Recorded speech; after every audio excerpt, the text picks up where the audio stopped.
Hello and welcome back to the GB Fantasy Football channel. In today's video, we're going to be looking at a Game Week 4 wildcard selection video. Now, I know a few of you have struggled towards the start of this campaign. I'm here to help if at all possible. Now, thank you very much for the support on the most recent videos. It's greatly appreciated. We're approaching 1.5k subscribers. So if you could go ahead, smash the subscribe button. I thank you very much for your support. Hit the thumbs up while you're there as well and smash the notification button so you don't miss an upload. Complete the perfect hat trick. Now, without further ado, let's crack on with the video. As mentioned in the introduction, this is a Game Week 4 wildcard video. I know quite a few of you have asked in the comments section down below to do one. Here it is in the flesh itself.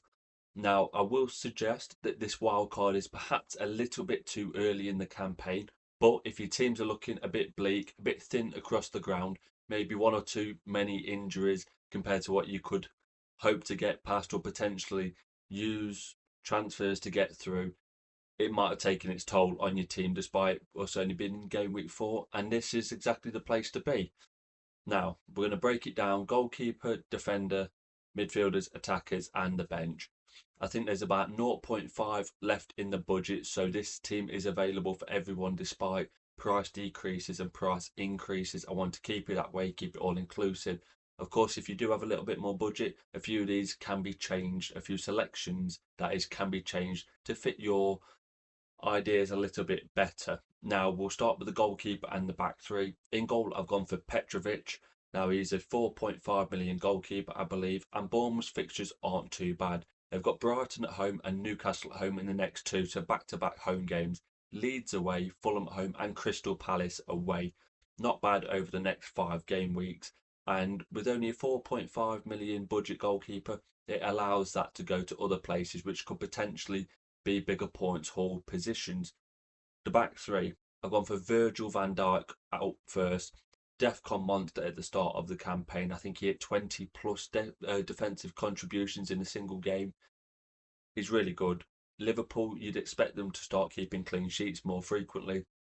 Of course, they kept one against Arsenal at the weekend. For reference, this is being recorded on the 2nd of September. So if there's any injury news after this with regards to players, that has to be taken into consideration. But currently, this is the team that I'm going for. Virgil van Dijk at the back. Got Burnley away in Game Week 4, Everton at home in Game Week 5, Palace away in Game Week 6, and Chelsea away in Game Week 7. So you'd see one, maybe two clean sheets out the next 4 fixtures, not to be sniffed at with regards to the Liverpool backline. Unfortunately, we didn't quite get the 4.5 million mark Gay that we was all hoping for. But I think with rotation in the fullback positions, Konate currently with a little knock, coming off with an injury against Arsenal. Van Dijk is the nailed one in that back four. Next up, James Tarkowski. Once again, Defcon monster. You'll see a few frequent trends with regards to this team. I've got him in my own team, and thankfully I did put him in for Game Week 1 and onwards. 5.5 million. He's hit Defcon points in every single fixture so far. Everton, decent fixtures going forward as well. Can they be relied on for clean sheets? Potentially.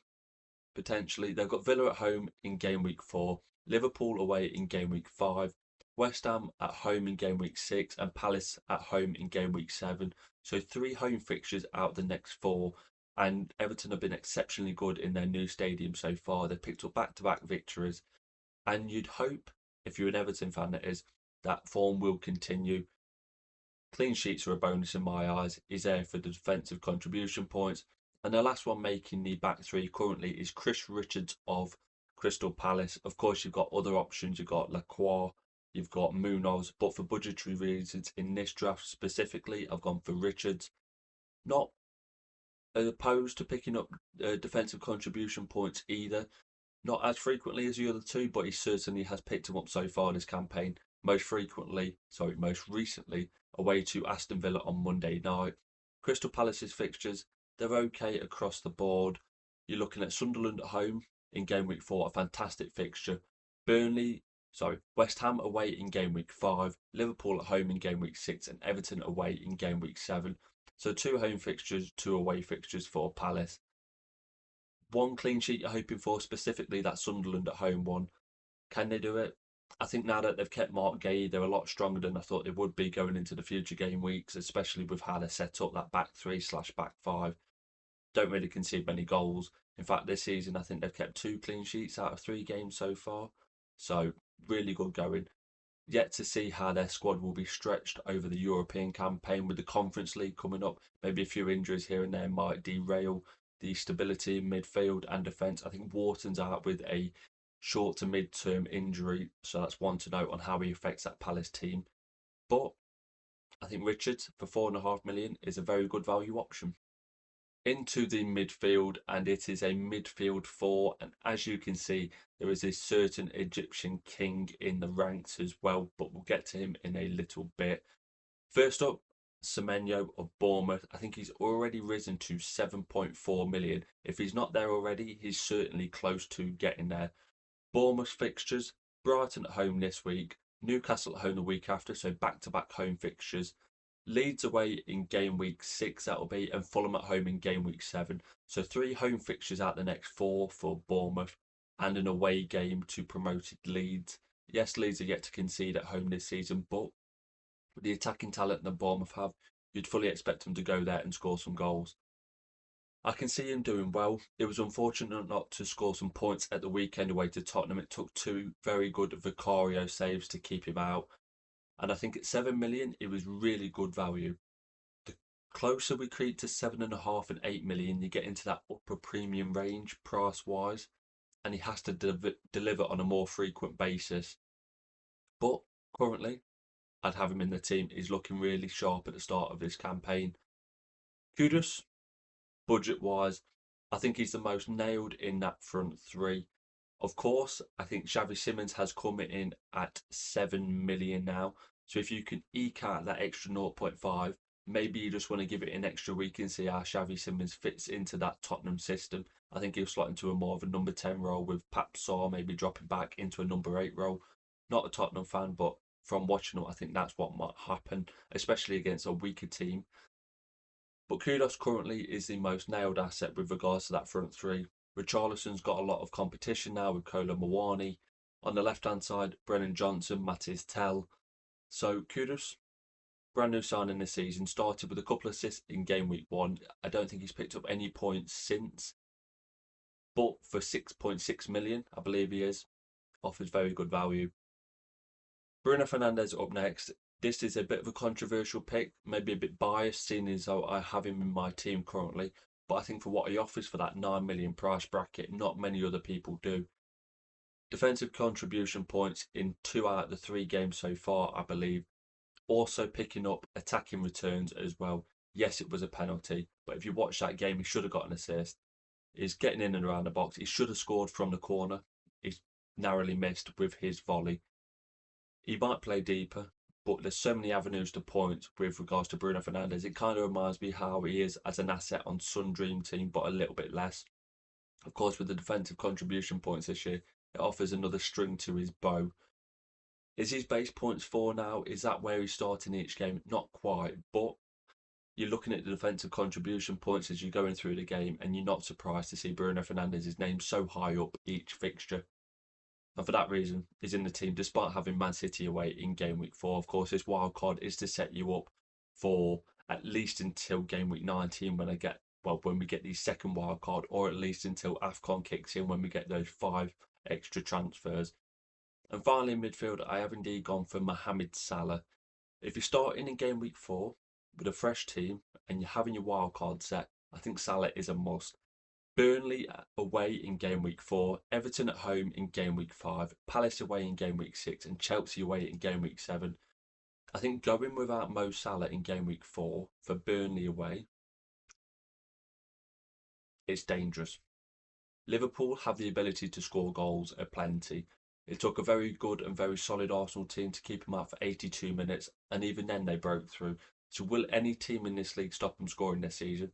I think they've gone 37 games in a row while scoring in the Premier League, which is an incredible feat.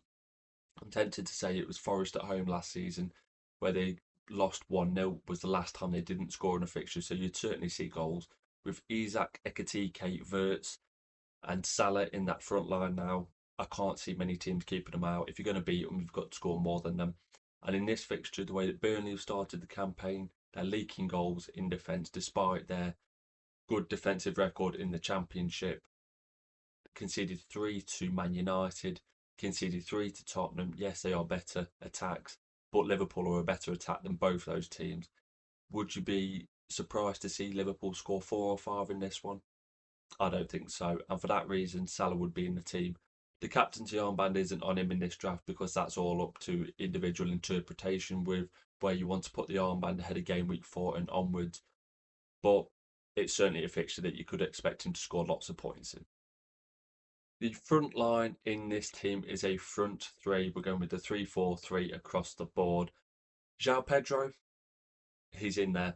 7.7 million, I believe his price is currently, and it's going to rise over this international break as well. Of course, we've got 10 days or so until the game week 4 kicks in, so a lot could happen. But João Pedro started his Chelsea career off really well. Unfortunately, he's not on penalties, it seems, although that's still yet to be determined. Yes, he was on the pitch when Enzo Fernandez took the penalty the other day, but it seemed like Enzo Fernandez had a bee in his bonnet about something and he just wanted to prove something to the Chelsea fans. And I think if they do get another penalty, there is a chance that João Pedro could still take it despite Enzo Fernandez scoring his. It wasn't the most well put away penalty, it was more down the centre of the goal. Goalkeeper got a foot to it. I think it would have been a different story if it was saved, but his name is certainly in the hat. Chelsea's fixtures, they've got Brentford away in game week 4, a really good fixture. Brentford haven't been very good defensively as the start of the season has kicked in. Man United away in game week 5, Brighton at home in game week 6, and Liverpool at home in game week 7. So 2 away fixtures followed up by 2 home fixtures. But this Chelsea team, it's looking like it's scoring goals frequently, and that's what you're looking for, especially with that mid to lower priced premium range, which João Pedro is slowly creeping towards. The next striker spot is similar to Bruno Fernandes with regards to it being a debatable choice, and that is Ollie Watkins. 8.9 million now, so he is a real premium asset in this game. He's probably thinking, why are you putting a Villa player in there when they are yet to score a goal in the entire season so far? The only team in the top 4 English leagues yet to score a goal, and you're putting so much budget into him. I think eventually Villa will come good. And those fixtures, you just can't look past. They've got Everton away, which is not an easy game. I do understand that Everton are very good at their new ground currently. But I think Villa can score goals. Sunderland away in game week 5, good fixture for them. They've then got Fulham at home in game week 6, decent fixture, and Burnley at home in game week 7. I'd say 3 out of those 4 fixtures they could certainly score in. Everton away, probably their trickiest target, trickiest game out of them 4. But would you be surprised to see Villa score in that fixture? I wouldn't. And for that reason, if Villa were going to score a goal, in my eyes, it's either going to be Morgan Rogers or Ollie Watkins.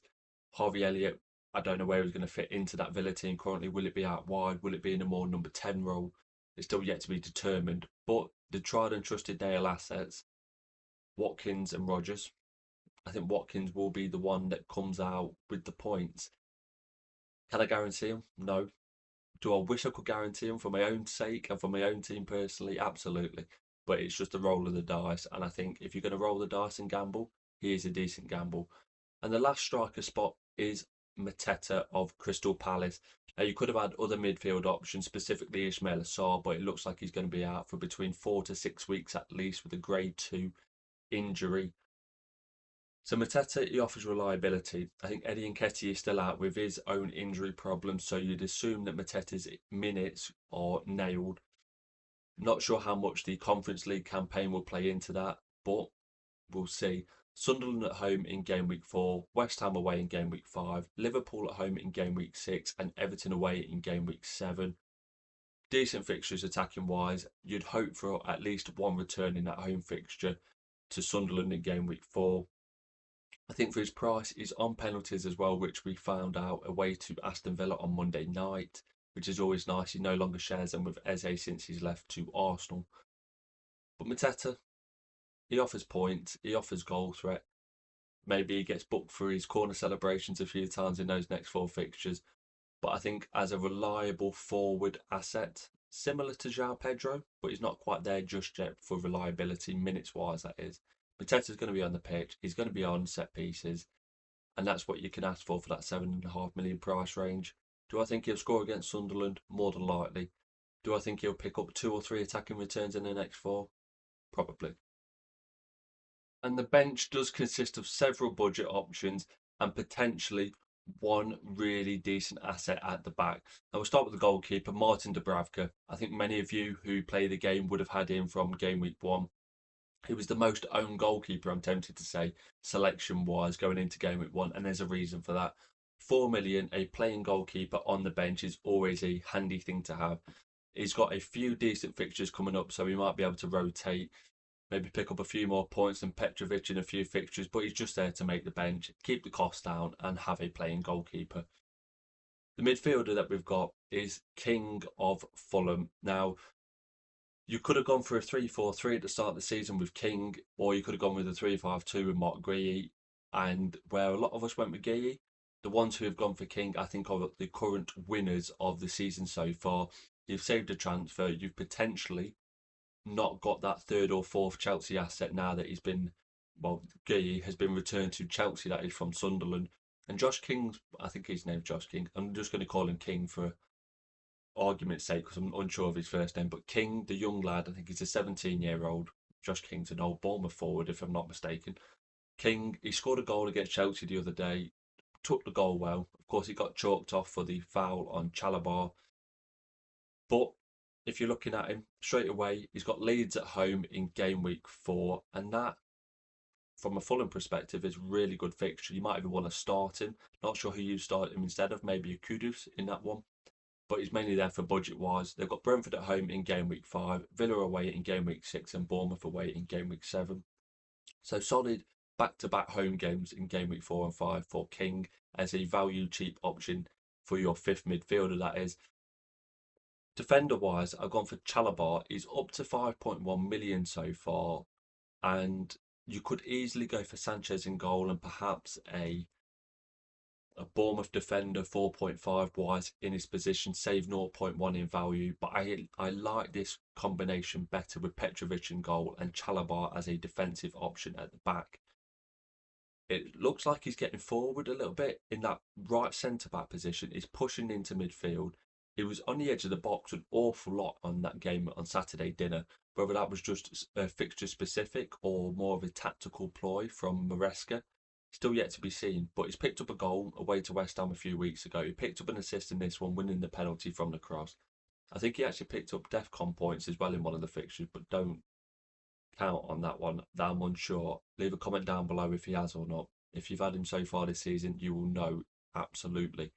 But he's picking up points from all kinds of avenues, and if he has got Defcon points, it wouldn't surprise me. I think so far he's in the top 20 so point scorers this season. He might even be in the top 10 if I'm not mistaken.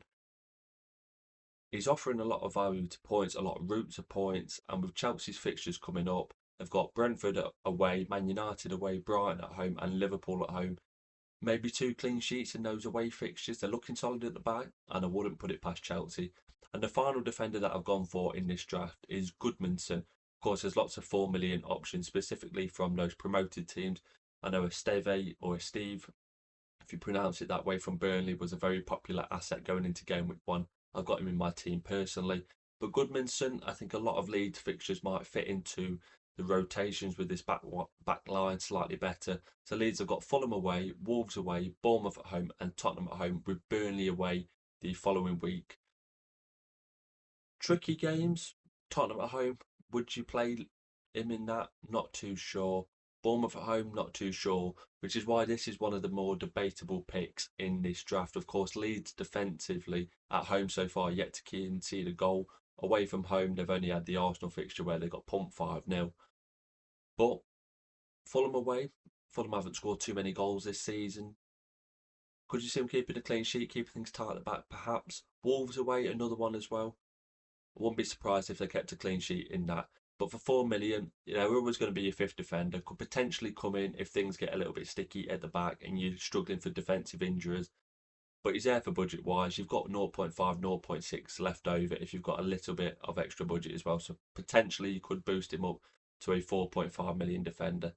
But that is the draft. That is the 99.5 plus million draft, depending on when you're building this team, of course. I think it's a good draft. How far it will get you, game week wise, will it get you to game week 12 and onwards? Can it get you through to those AFCON extra transfers? I think it can. And if you've amassed a few transfers along the way so far, I think this team would put you in a very good position to go up the ranks. And if you're already up the ranks, to put you in an even better position.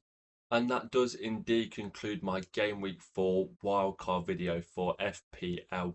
Leave a comment down below on how your season's going so far. Are you one of these people? Are you one of these players that do indeed need to activate the wildcard as your team slipped a little bit too low? Have injuries overcome your squad?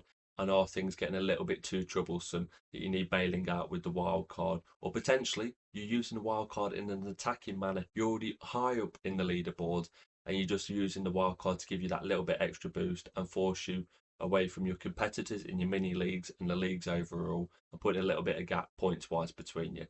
Personally, I don't think I will be using my wildcard in Game Week 4. My team is set up quite well for the coming weeks. Maybe a few transfers here and there could potentially mould my squad and change it a little bit. But I think the Game Week 4 wildcard is a very good and very viable way to be playing the game. So do leave a comment down below on how things are going. Check the description as well if you would like. I've got Twitter, I've got X, I've got Instagram. Go check out the socials. They're all down there. They're always down there. Plenty of good stuff to do. Go check it out. And hit that subscribe button. We're approaching 1.5k. Become part of the community. Don't miss an upload. Hit that notification bell and hit the thumbs up while you're there as well if you have enjoyed today's content or taken something away with regards to potential transfers, or if you have activated the wildcard and this is your wildcard draft. So thank you very much for watching today's video. You'll be seeing me in a new one very soon.